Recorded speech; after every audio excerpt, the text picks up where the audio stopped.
मैं हरप्रीत आलूवालिया, मेरे साथी विक्की वडेरा जी। जिमें कि आप जानते हैं 2022 का विधान सभा इलैक्शन का शंखनाद हो चुका है। सारिया पार्टियां वालों प्रचार प्रसार जंगी पद्धर पर हो रहा है। जिथे बड़े बड़े दिग्गज प्रचार करने लिए अपनी अपनी पार्टी के हक च आ रहे हैं, उत्थे कुछ बंदियां दी ड्यूटियां लगते हैं जिहड़े कि अपनी अपनी स्टेट के बड़े वड्डे रैंक होल्डर ने, बड़े वड्डे अहुदेदार ने। उस तहत साडे खन्ने हल्के तो हिमाचल कांग्रेस तो स्पैशल कोआर्डीनेटर के रूप में खन्ने हल्के लिए रोहित शर्मा जी हिमाचल तो आए हैं। आओ पहला उन्होंने गल करते हैं। पहला तो सर वेलकम साडे चैनल पर। बहुत बहुत धन्यवाद सर। आप देखा है कि कोआर्डीनेटर बहुत वड्डी जॉब है, बड़ी वड्डी जिम्मेवारी है। मेरे हिसाब नाल दिल्लीओं मिलती होनी है सर। तो तुसी आके साडे खन्ने हल्के दे विच की ग्राउंड लैवल के उत्ते स्टडी किया? देखो जी, खन्ना चाहे सानू 3-4 दिन हो गए ने तो असी देख रहे हैं कि खन्ना दे लोग जे उन्होंने काफ़ी उत्साह है। और जोड़े इत्थे दे सारे इलैक्शन के कैंडीडेट है कोटली साहब जोड़े मंत्री ने, उन्होंने प्रति काफ़ी लोगों का उत्साह है, काफ़ी रुझान है। असी उन्होंने नाल बाजार भी गए थे परसों, और बाजार वाली बेल्ट भी नाल घूमे सारे। जी थोड़ी रूरल बेल्ट है उस भी साढ़े जोड़े अध्यक्ष पार्टी के कुलदीप सिंह राठौर जी, उन्होंने नाल भी नाल असी घूम के सारा लोगों नाल प्रचार प्रसार किया। उस तो बाद कल साड़ी प्रैस कॉन्फ्रेंस थी, उस भी असी शामिल होए ने। असी विचों विच जो भी तुहाडे ग्राउंड के लोग हैगे ने, जे आम पब्लिक ने उन्हां नाल मिल रहे सी, तो जी इस परिवार के प्रति लोगों की श्रद्धा है, जो सरदार बेअंत सिंह जी की ये कुर्बानी इस प्रदेश लिए हुई है, जो शहादत हुई है, उस करके इस परिवार के लिए लोगों का खासी उत्साह है। ये ठीक है कि उन्होंने तीजा इलैक्शन है, लोगों की कुछ प्रोमिस होंदे ने जिहड़े कुछ फुलफिल नहीं हो सकते ने, तो कुछ लोगों की छुट-पुट कोई गल हो सकती ने, लेकिन दे प्रयासरत रहे हैं, वो यतन करते रहे हैं। मैं इस गल की उम्मीद करता कि आने वाले इलैक्शन और इस इलैक्शन वो फिर जित के जावांगे और जिहड़ी कोई कसर रहेगी भी पूरी करांगे। बिल्कुल सर, कहते भी जिमें उन्होंने ग्राउंड लैवल रियलिटी देखी, लोगों का जो कोटली साहब के पब्लिक डीलिंग है बड़ी अच्छी है, लोगों के रुझान उन्होंने वलते हैं। सर आप देखा कि इस बारी खन्ने के विच विकास से जो पिछले 5 सालों के रोड मैप सीगा, जो विकास होया उसका धरातल से थोनों की असर देखने को मिले? देखो जी, बहुत वड्डी गल तो यह हैगी है कि जेडे साडे सीवरेज का इशू है, जेडे कुछ बाजार या इसके अलावा होर कोई जेडे बिजली के बिल है जिन्हें माफ़ किए हैं, होर जिन्ने भी जी आम जी पब्लिक हैगी, जो मिडल क्लास है, छोटी क्लास है, जितने भी उन्होंने रिलैक्स करने की जी गल है, वो सरकार ने कांग्रेस की सरकार ने काफ़ी हद तक लोगों को रिलीफ दिता है। इस करके लोग काफ़ी कंटेंटेड ने, सैटिस्फाइड ने। और जेडे जी एक राष्ट्रीय नेतृत्व की सोच हैगी है कि एक आम परिवार का बंदा भी सियासत आके अपना कद बना सकता, वो सारे जोड़े पुराने पूर्व अध्यक्ष राहुल गांधी जी ने जो चन्नी साहब ने अगे किया है। इस चीज़ का भी मैं समझदा कि पंजाब की लोगों के काफ़ी उत्साह है और लोगों के बीच में इसका बहुत पॉजिटिव इंपैक्ट किया है। तो मैंने कहता कि ओवरऑल इस चीज़ का फ़ायदा कांग्रेस में होने वाला है और आने वाले समय में आपको ये देखने को मिलेगा कि और भी जो आम घरों के लड़के हैं आने वाले समय में कांग्रेस पार्टी को ज्वाइन करेंगे और इसी तर्ज पर कांग्रेस पार्टी के प्रति उनका आकर्षण बढ़ेगा। बहुत अच्छी गल है, कॉन्फिडेंस लैवल हाई है क्योंकि उन्होंने ग्राउंड लैवल पर स्टडी की है। सर आप देखा कि इस बारी पहला होंदा सीगा डबल 2 पार्टियां मेन होंदियां या ट्रायंगुलर मुकाबला होंदा सी, इस बारी एक वेव अलग ही बनी हुई है। थोड़े हिसाब के नाल कांग्रेस नूं इस टाइम पंजाब दे विच कड़ी टक्कर कौन दे रहा है? मैं तो इस गल की इस करके एनालिसिस कर रहा नहीं कि इलैक्शन दे विच असीं किसी नूं अंडर एस्टिमेट नहीं कर सकते। कैंडीडेट कितने 3 है, कितने 4 है, कितने 5 है, ज़्यादा भी है, पार्टियां भी ज़्यादा है नहीं।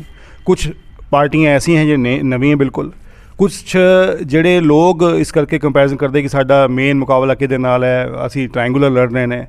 मैं कहता कि so far as a Khanna is concern, where I was appointed as coordinator, Khanna में एक ही चीज़ है कि जो कोटली साहब का स्टेचर है, जो कोटली साहब का पर्सनल इमेज है, जो कोटली साहब की एक लोगों के प्रति परिवार का रेपुटेशन है, वो उसकी एज हर किसी में भारी है। वह यहाँ जो इनकी आप कमिटमेंट लेवल देखिए, इनका जो वर्किंग स्टाइल है, डाउन टू अर्थ हैं, और जो इनके परिवार का रुतबा है और जो इन लोगों में एक विश्वास है, वहाँ किसी के साथ मुकाबला नहीं है, इनका मुकाबला अपने साथ है और निश्चित रूप से ये सीट जो है कांग्रेस पार्टी जीतेगी। ठीक है रोहित जी, बहुत वधिया तुसीं गल कही है कि इन्हों का जो आपसी रुतबा बड़ा वड्डा है। देखो पब्लिक मैंडेट किनू दिंदी है। आप देखिए sir, this is the firing week of election, last 5 दिन रह गए हैं। हरेक बड़े बड़े दिग्गज, बड़े बड़े स्टार प्रचारक ने अपनी अपनी पार्टी की प्रचार नूं रफ्तार ते धार देने लिए आ रहे हैं। अज अमित शाह जी आए हुए हैं, कल मोदी साहब ने आना, 3 रैलियां ने। उन्होंने कांग्रेस है जी किस लहजे च देखती है? देखिए, मोदी साहब तो पंजाब में अपने आप को सेफ़ नहीं मानते। वो तो पहले ही यहाँ से लोगों से बाय बाय करके चले गए थे। और मोदी साहब अपने आप को पंजाब में सेफ नहीं मानते, बजाय इसके कि भारत के दूसरे प्रधानमंत्री बने हैं। ये बड़े शर्मनाक बात है कि पंजाब में अपने आप को सुरक्षित नहीं मानते। आज किस मुंह से आज वो आएंगे और अमित शाह जी आएंगे और अब पंजाब के लोगों से वोट मांगेंगे। उन्हें पंजाब के लोगों से खतरा महसूस होता है। जो खतरा बेसिकली उनको महसूस किसी अपनी सुरक्षा, अपनी जान को लेकर नहीं है, वो जो अब करारी डिफीट जो उनको आने वाले चुनाव में मिलने वाली हैं, उसका कहीं ना कहीं डैमेज कंट्रोल करने के लिए आ रहे हैं। जो काले कानून इन्होंने हिंदुस्तान में लागू किए थे, उस काले कानूनों को चुनावों में फ़ायदा लेने के लिए वापस लिया गया। 750 जानें जो हैं वो किसानों की उस एजिटेशन में गई हैं। आज पंजाब की जनता उसका हिसाब इन आने वाले चुनावों में लेगी। उनके आने का कोई असर नहीं होने वाला, सिर्फ वो अपनी पार्टी का मॉरल बूस्ट करने आ रहे हैं। ठीक है जी, क्योंकि ਕਾਂਗਰਸ ਨੂੰ ਬਿਲੋਂਗ ਕਰਦੇ ਨੇ, ਵਿਪਕਸ਼ ਤੇ ਹਮਲਾਵਰ ਹਮੇਸ਼ਾ ਹੀ ਰਹਿੰਦੇ ਨੇ ਤੇ ਹੁਣ ਤਾਂ ਫਾਇਰਿੰਗ ਵੀਕ ਚੱਲ ਰਿਹਾ। ਇੱਕ ਰੋਹਿਤ ਜੀ ਆਪਾਂ ਦੇਖਿਆ ਵਾ ਕਿ ਇਸ ਟਾਈਮ ਜੇਕਰ ਚੰਨੀ ਸਾਹਿਬ ਦੇ ਸੀਐਮ ਬਣਨ ਦੇ ਨਾਲ ਇੱਕ ਬੜਾ ਪੋਜ਼ਿਟਿਵ ਤੁਸੀਂ ਕਹਿੰਦੇ ਹੋ ਇੰਪੈਕਟ ਜਾ ਰਿਹਾ, ਤਾਂ ਕੈਪਟਨ ਅਮਰਿੰਦਰ ਜੀ ਦੇ ਜਾਣ ਦਾ ਕੋਈ ਇੰਪੈਕਟ नहीं ਪਿਆ। देखिए, कैप्टन साहब जब तक पार्टी में रहे उन्होंने एज ए चीफ मिनिस्टर काम किया है। अब कांग्रेस नेतृत्व का डिसीजन था कि उन्होंने किसी सेकंड जनरेशन के आदमी को आगे करना है, तो सेकंड जनरेशन को आगे लाना पड़ेगा। कांग्रेस पार्टी को यहाँ पंजाब के परिप्रेक्ष्य में अगर आप ना देखें, अगर आप दूसरे परिप्रेक्ष्य में देखें, आपको याद होगा कि गोगोई साहब जो असम के मुख्यमंत्री थे, तो वहाँ भी हेमंत विश्वा शर्मा जो बीजेपी में मुख्यमंत्री हैं, वहाँ भी ऐसी टसल थी। और टाइमली जब हेमंत विश्वा शर्मा को नहीं प्रोजेक्ट किया गया, उसका खामियाजा कांग्रेस ने भुगता और वो बाद में बीजेपी में चले गए। और जो गोगोई साहब थे वो आगे सरकार नहीं बना पाए।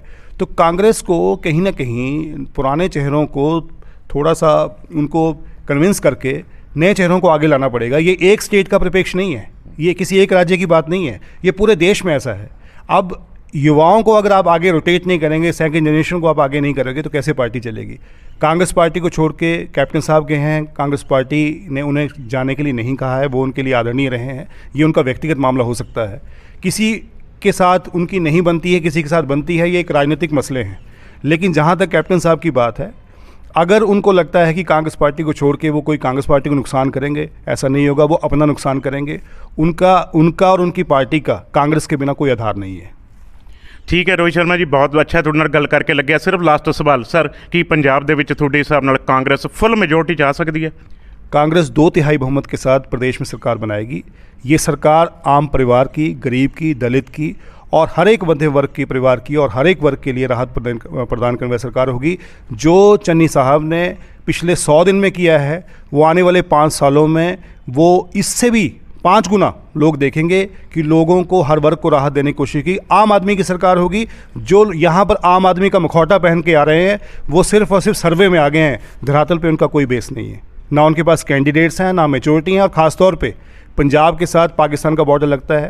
We need a stable government, we need a mature person, we need a good candidates and candidates with mature responsibility, with mature faces are all in the Congress. वो सारे कांग्रेस में हैं।